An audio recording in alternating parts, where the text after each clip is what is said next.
Hello everyone. तो क्या हाल चाल, आई होप बढ़िया होंगे।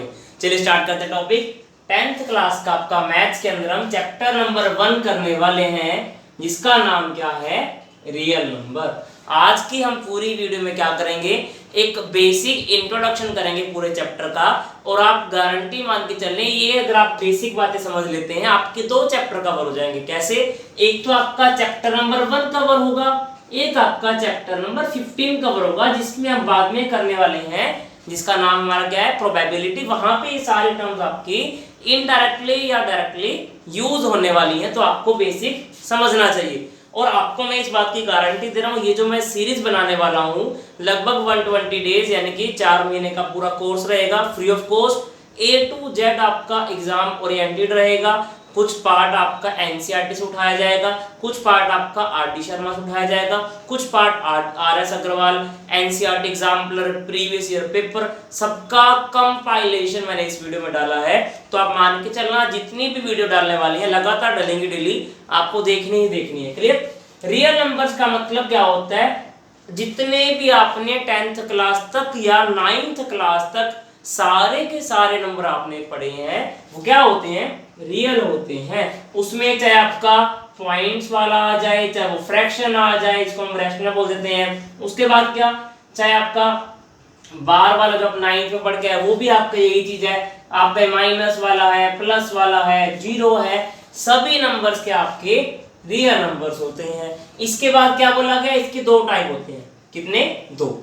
एक तो नाम है रैशनल, दूसरा क्या है, इररेशनल। अब इनमें फर्क क्या होता है, हमने ये बात सीखा हुआ है कि रैशनल टर्म और इररेशनल टर्म, है ना, सीखा ना।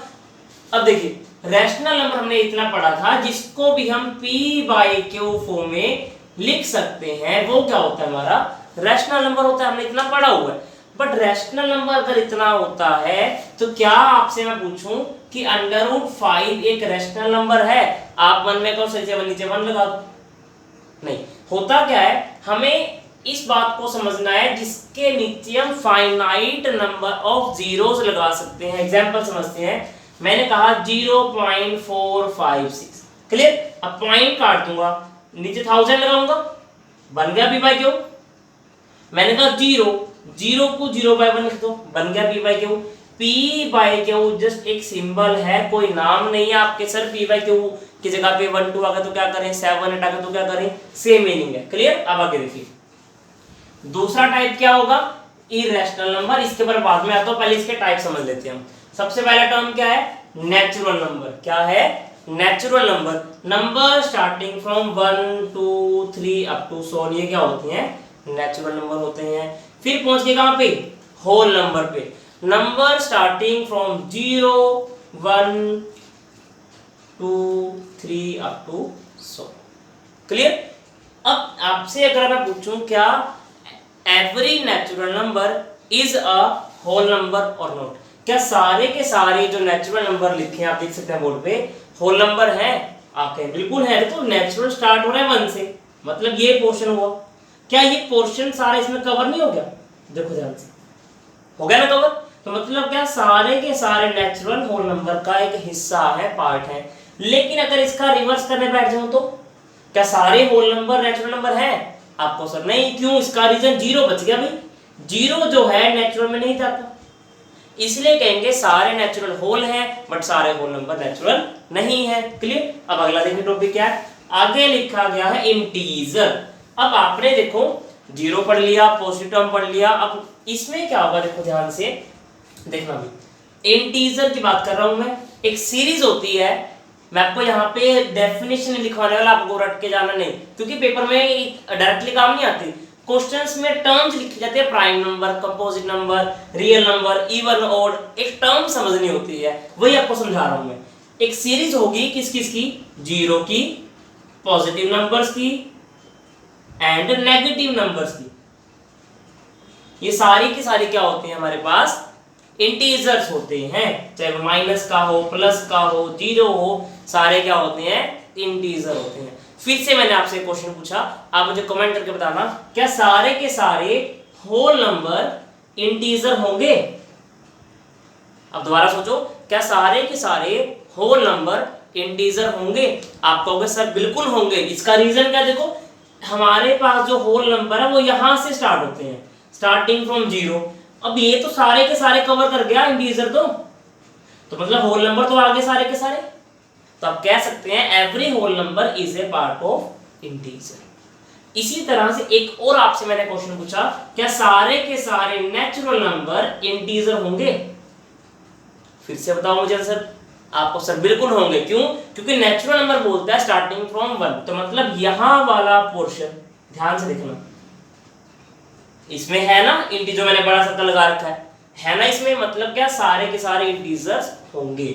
समझ आया क्लियर? अब आगे देखिए, छोटी छोटी बातें आपको समझना होता है, कोई डेफिनेशन रटने से काम नहीं चलता, क्योंकि बोर्ड के एग्जाम में आपसे कभी भी डेफिनेशन नहीं पूछता, आपको इनडायरेक्ट वे से क्वेश्चंस पूछता है, एक टर्म्स को यूज करता है, हमने उसी को रिलेट करना होता है कि क्या आपसे पूछा गया है। क्लियर? अब आगे देखिए, अब पहुंच गए odd number and even number, इनको इकट्ठा कवर करेंगे, ओड एंड इवन इकट्ठा करते हैं। अब आपने एक बात सीखा, numbers which are divisible by 2 हम कहेंगे इवन, नॉट डिविजिबल बाय 2 हम कहेंगे ओड। क्या ये प्रॉपर डेफिनेशन है?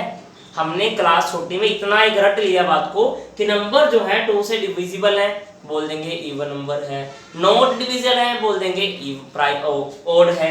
लेकिन क्या सच बात है? बिल्कुल गलत बात है। क्यों? देखो मैंने कहा 3 क्या 2 से डिवाइड होता है? अब मन में आ रहा है क्या पता होगा नहीं होगा, बिल्कुल होगा, इसका आंसर 1.5 आ जाएगा। बट हमने क्या पढ़ा? डिविजिबल बाय 2, बट ये तो हो गया, तो क्या 3 हो इवन नंबर? नहीं है। तो हमने क्या रखना है? कंप्लीट। कंप्लीट अगर डिविजिबल है तब मैं कहूंगा ये क्या है? इवन नंबर है। जैसे एग्जांपल 14/2 कर देते हैं 7, मैंने कहा 20/2 कर देते हैं, कट के 10 आ गया।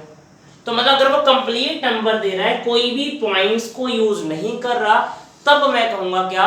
एक ये इवन नंबर है। अब यहाँ पे ये कंप्लीटली डिविजिबल नहीं हुआ, मतलब क्या? पॉइंट्स में आ गया। इसका मीनिंग क्या है हमारे पास? ये अगर कंप्लीट हो गया इवन, अगर नहीं हुआ ओड।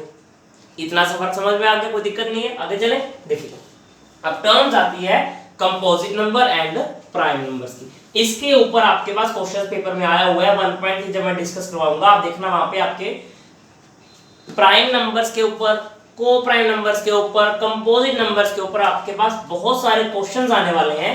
तो सबसे पहले आप एक प्राइम नंबर को समझ ले होता क्या। अब हमने एक बात सीखी है कि जो भी नंबर सिर्फ अपने आप से डिविजिबल होते हैं, अपने आप से कैसे? तो सारे होते हैं, हम देखेंगे only divisible by itself and 1। अब देखो क्या बोला मैंने? ओनली डिविजिबल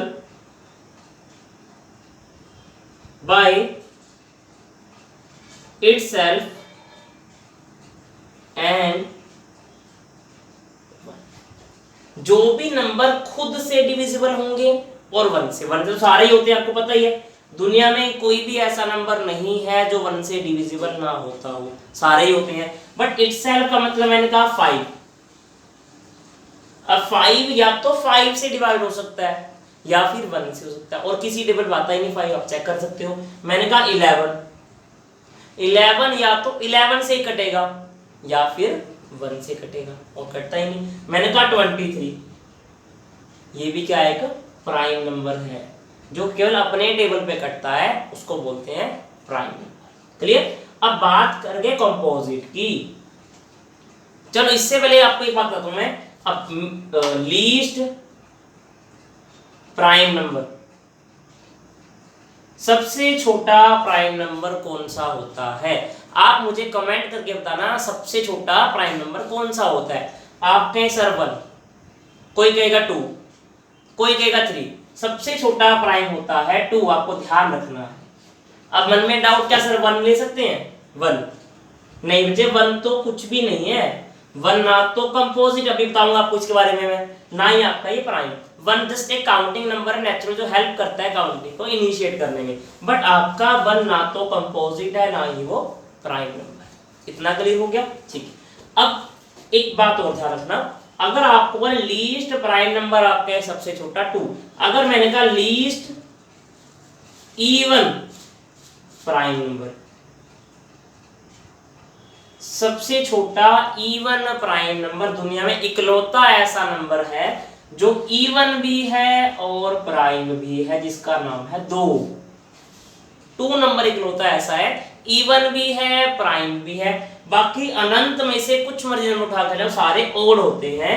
तो आपसे अगर इवन लिखा मिले आपका आंसर 2 जाएगा, अगर लिखे लीस्ट ओड प्राइम नंबर तो आप कहेंगे सर 3। क्या नंबर आएगा? 3। यही बात आपको समझनी है, इस इवन ओड का मतलब क्या होगा और एक लीस्ट मैंने सबसे छोटा। क्लियर? अब अगर इवन बोलेगा तब भी 2 आंसर आएगा प्राइम के अंदर, अगर सिंपल पूछेगा तब भी 2 आएगा, अगर ओड की बात कर देगा आपका आंसर 3 पे जाना चाहिए, क्योंकि 3 इवन नहीं ना, ओड है वो। इस बात को आपने समझना है। डिफरेंस आएगा आपके पेपर में, आप बता सकते हो डिफरेंस कैसे, मैं आपको बता चुका हूं। टर्म्स आपकी एग्जाम के अंदर क्वेश्चंस में लिखी जाएंगी, हमने वहीं से आइडेंटिफाई करना होता है इन बातों को। क्लियर? अब पहुंच गए हम किस पे? कंपोजिट नंबर पे। कंपोजिट नंबर जस्ट प्राइम का उल्टा होता है। एग्जांपल के लिए मैंने अभी क्या कहा था कि दुनिया में जो भी नंबर केवल और केवल अपने आप से कटते हैं और 1 से कटते हैं, वो सारे क्या होते हैं? प्राइम होते हैं। इतना समझ में आ गया? अब मैंने कहा कंपोजिट। अब कंपोजिट मैंने कहा एक थोड़ा सा आगे, मतलब क्या? Many numbers divisible by many numbers. इतना सा याद रख लो, आपको कोई भी दुनिया में डेफिनेशन रटने की आवश्यकता नहीं पड़ेगी। इतना कर लो, डिविजिबल बाय मैनी नंबर्स, जो ज्यादा नंबर से डिवाइड हो जाता है हम कहेंगे कंपोजिट नंबर। और आसान करते हैं, आप ये भी कह सकते हो हैज मोर देन 2 फैक्टर्स। अब ये मोर क्यों लगाया मैंने? मतलब ज्यादा। अब आपने एक बार सीखा था प्राइम के अंदर तो 2 टर्म आते हैं, 2 फैक्टर आते हैं, तो 1 आता है, एक इटसेल्फ आता है, मतलब कितने हो गए टोटल? 2 हो गए ना। कंपोजिट क्या बोलता है? 2 से ज्यादा होने चाहिए। अगर 2 से ज्यादा है तब मैं कह दूंगा कंपोजिट, नहीं तो वो प्राइम रहेगा। अब पेपर में क्या पूछा कि मैं आपको हल्का सा चैप्टर 15 को रिलेट कर रहा हूं ताकि आप समझ आए कि आपके पास एक डाइस है, डाइस है। क्लियर? मैंने कहा आप मुझे बताएं कि लीस्ट कंपोजिट नंबर की प्रोबेबिलिटी क्या होगी। अब डाइस है मतलब क्या? 1 2 3 4 5 6, या लिखते हैं 1 2 3 4 5 एंड 6, लिख दिया मैंने। अब पहली बात तो हमने एक बात सीखा कि मोर देन 2 फैक्टर, 2 से ज्यादा होने चाहिए। अब 1 तो कुछ भी नहीं अभी करा हमने, 2 एक क्या है? प्राइम, मतलब कंपोजिट नहीं हो सकता। 3 क्या है? प्राइम, मतलब कंपोजिट नहीं हो सकता। अब 4 के पास 2 से ज्यादा फैक्टर है। कैसे? देखो, एक तो 1 पे कट जाता है, 1 4 जा 4, एक 2 पे कट जाता है, 2 2 जा 4, एक 4 पे कट जाता है, मतलब क्या 3 फैक्टर हो गए, तो मतलब ये कंपोजिट है। 5 की बात करूं, 5 के पास 2 फैक्टर हैं, 1 और इटसेल्फ और कोई कटता ही नहीं, तो ये भी गलत हो गया। पहुंच गए हम 6 पे। 6 के भी ज्यादा फैक्टर हैं। कैसे? 1 पे कट जाएगा 6, 2 पे कट जाएगा, 3 पे कट जाएगा, 6 पे, तो मैंने 4 फैक्टर हो गए। तो वही मैंने आपको सिंपल सा बता दिया, मोर देन 2 फैक्टर, बस खत्म कहानी। अब मैंने क्वेश्चन क्या पूछा, वापस उस पे आ जाओ। लीस्ट कंपोजिट नंबर, सबसे छोटा कंपोजिट नंबर डाइस के अंदर कितना होगा? 4। ये 4 है तो इकलौता एक ही नंबर है, कितने में से? 6 में से, 1/6। क्लियर? अब आपके पेपर में एक और क्वेश्चन मैंने बना के दे दिया, लीस्ट कंपोजिट नंबर क्या होगा? आप कहेंगे 4 होगा। इसी तरह से आपको प्राइम का बता चुका हूं मैं, वो देख लेना, और आप कंपोजिट में आपको बता चुका हूं। अब ये टर्म जो रहेगी लास्ट, सबसे इंपॉर्टेंट, को प्राइम का मतलब क्या होता है? क्लियर? अब को प्राइम का मतलब क्या होगा? देखिए, मैं आपको बिल्कुल नहीं कहूंगा वीडियो को लाइक करो, शेयर करो, वो आपके ऊपर डिपेंड है। अगर आपको मेरे वीडियो से वैल्यू मिलती है, आप ऑटोमेटिकली वीडियो को लाइक करके जाना। नहीं आ रहा तो आप हमें कमेंट करके बताएं कि आपकी वीडियो में ये प्रॉब्लम आई हमें, या फिर ये वाला कंसेप्ट हमें डिस्कस नहीं हुआ, हम नहीं समझ पाए, तो वो आपको दोबारा बता दिया जाएगा। क्लियर? मैं बिल्कुल नहीं कहने वाला वीडियो को लाइक करें, शेयर, जो भी करना आपके अपने मन से करना, ठीक है? कोई प्रेशराइज नहीं है। मैं आपको गारंटी दे रहा हूं, जितना मैं सीरीज चलाने वाला हूं सारा का सारा एग्जाम ओरिएंटेड होगा, कोई भी पेपर से बाहर क्वेश्चन नहीं, सारा प्रीवियस ईयर एनसीईआरटी आपका, उसके बाद आपका NCERT exemplar, previous year paper, RD. Sharma, RS. Agarwal, Prachi, बहुत सारी बुक्स रखी हैं, सभी का कंपाइलेशन आपको मैं बना के दूंगा। पूरा प्रोसेस रेडी है, डे वाइज मैंने इस सब्जेक्ट को बांट दिया है, इस टॉपिक को बांट दिया है, तो मान के चलना आपकी बेस्ट तैयारी होने वाली है we care for maths coaching classes के यूट्यूब चैनल पे। क्लियर? अब आगे देखिए, पहुंच के कहां पे, को प्राइम नंबर पे। अब को का मतलब क्या होता है, दो, प्राइम का मतलब क्या, आप अभी तक हटो, मतलब क्या, ऐसे दो नंबर जो आपस में प्राइम हो। आपस में बोला मैंने, ध्यान रखना, दो नंबर जो खुद के आपस में क्या हो, प्राइम हो। एग्जांपल लेके चलते हैं, मैंने कहा एक नंबर, मैंने कहा 10, एक मैंने कहा 16 का, ठीक है। हमेशा ध्यान रखना को प्राइम्स को इस तरह की ब्रैकेट्स में लिखा जाता है, इसको बोलते हैं राउंड ब्रैकेट, राउंड ब्रेसिस बोलते हैं, कभी कभी राउंड ब्रैकेट्स बोल देते हैं, राउंड ब्रेसिस, ठीक है। अब आगे देखिए, मैंने कहा 10 और 16, क्या आपके पास कोई ऐसा टेबल है जिसमें 10 भी आ जाए 16 भी आ जाए? आपके मन में एक टेबल खड़ गया होगा, दो का टेबल, आपको सर दो के टेबल पे 10 भी आता है 16 भी आता है, तो दो मेरे को मिल गया ना। तो मतलब क्या, ये वाला जो पेयर बना के दे रखा है वो कोप्राइम नहीं है। मतलब पहली बात क्लियर, ये हमेशा कैसे होंगे, पेयर में होंगे। अब पेयर जो है 2 के हो सकते हैं, 3 के हो सकते हैं, मतलब नंबर्स काउंटिंग में जैसे 2 नंबर्स का पेयर है वो 3 का भी हो सकता है। अब मैंने एक बात बताई, क्या अगर मेरे पास कोई ऐसा टेबल मिल जाता है जिसमें 10 भी आ जाता है 16 भी आ जाता है, तो मैं कहूंगा ये कोप्राइम नहीं है, मतलब क्या, नॉट कोप्राइम। एग्जांपल एक और लेते हैं, मैंने कहा 25, मैंने कहा 36। क्लियर? वैसे देखा जाए तो इंडिविजुअल की बात करूं, ये जो 25 लिखा गया है इसके 3 फैक्टर बनते हैं। कैसे बनते हैं? देखो, एक तो 1 पे जा सकता है, एक 5 पे जाएगा, एक खुद का 25 पे जाएगा, 3 फैक्टर है। 36 की बात करूं, बहुत सारे नंबर है, 1 है, 2 है, 3 है, 4 है, 6 है, उसके बाद आपका 9 है, फिर 12 है, 18 है, उसके बाद 36 है, बहुत सारे नंबर है ना, इसमें 3, इसमें बहुत सारे। इससे मतलब नहीं है, क्या मेरे पास कोई ऐसा टेबल है जिसमें 25 भी आ जाए और 36 भी आ जाए, मतलब 25 भी डिविजिबल हो और 36 भी डिविजिबल हो? अगर हमें कोई ऐसा टेबल मिलता है तो आप कहेंगे ये क्या है, कंपोजिट है। नहीं, कंपोजिट नहीं है। अब आप देखना 25 और 36 किसी भी दोनों इकट्ठे जाने चाहिए आपको। सर 25 अलग चेक कर लूं, ये अलग चेक कर लूं, नहीं कर सकते, इकट्ठा एक ही टेबल पे चेक करना होगा। आपको कोई टेबल नहीं मिलेगा जिसमें दोनों आ जाए। आपको सर 1 तो कुछ भी नहीं, मैंने बेकार के हटा, 1 तो चेक ही नहीं करना, 1 तो काउंटिंग नंबर माना जाता है। तो मतलब ये वाला पेयर कैसा है, को प्राइम है। एक और एग्जांपल लेते हैं, मैंने कहा 99, मैंने कहा 100, इतना बड़ा नंबर है, क्या ये को प्राइम है? बिल्कुल है, क्योंकि ऐसा कोई मेरे पास टेबल ही नहीं है जिसमें 99 भी आता हो 100 भी आता हो, 1 का भी काउंट नहीं करना। तो मतलब ये भी क्या है, को प्राइम। ये आपको बार बार क्यों बता रहा हूं, क्योंकि आपका जो 1.3 है ना, बहुत इंपॉर्टेंट, पेपर में हर मार्क्स हर बार 3 नंबर का आता ही आता है, तो वहां पे आपको ये कंसेप्ट सीखना पड़ेगा कि कोप्राइम क्या होते हैं। आपको पहले बता के चल रहा हूं, क्लियर? अब लास्ट आपको जो बताने वाला हूं मैं, क्या, इररेशनल नंबर्स के बारे में। भी आपको मैं ज्यादा देर में बताने की नीड नहीं है, क्योंकि आपका मेन था 1.4 जो आपका सिलेबस था, वो सिलेबस मैंने काट दिया, उसी में आपका मेन काम आता था इनके ये वाला नंबर। ये आपको पढ़ने की आवश्यकता नहीं है कि वैसे इसको बोलते हैं क्या, हम बोलते हैं non terminate non repeat. Terminate का मतलब क्या होता है, जब आप किसी नंबर को डिवाइड करते हो और वो नंबर चलता ही जा रहा है। जैसे एग्जांपल मैंने कहा 10/3, 10/3 कहा मैंने।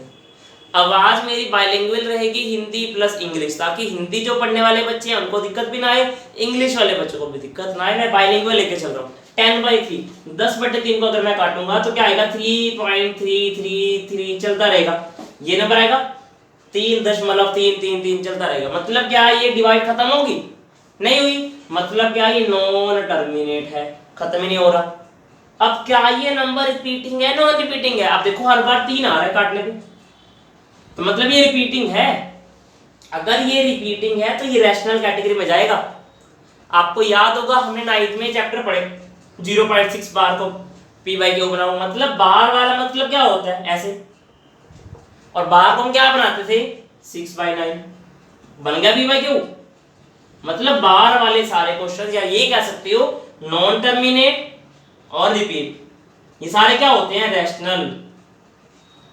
बट अगर वो नॉन टर्मिनेट है, नॉन रिपीट, एग्जांपल मैंने देखा देखो 0.1256957 8। अब ये मत कहना सर 5 2 बार आ गया, नहीं, एक पैटर्न को क्या वो फॉलो कर रहा है, जैसे 1 2 3 1 2 3 1 2 3 1 2 3, तब कहूंगा मैं वो क्या है, रैशनल, अदरवाइज इरैशनल। आपको इतना नीड नहीं है पढ़ने का, क्योंकि सिलेबस में आपका ये कटा है 1.4 की बात था ये, बट आपको नॉलेज में होना चाहिए। अब बात करते हैं रूट्स वाले क्वेश्चंस। जितने भी रूट्स वाले होते हैं आप डायरेक्टली याद रख लो, सारे क्या होते हैं, इरैशनल। शॉर्टकट बता दिया, जितने भी नंबर के ऊपर ऐसे छतरी सी लगा रखी है वाली, इसको छतरी बोलता हूं मैं।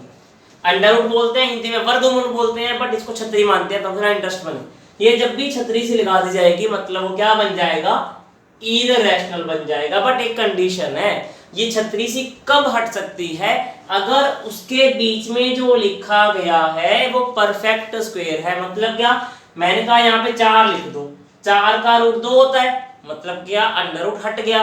मैंने कहा यहाँ पे 9 लिख दूं, 9 का रूट 3 होता है, मतलब रूट फिर से हट गया।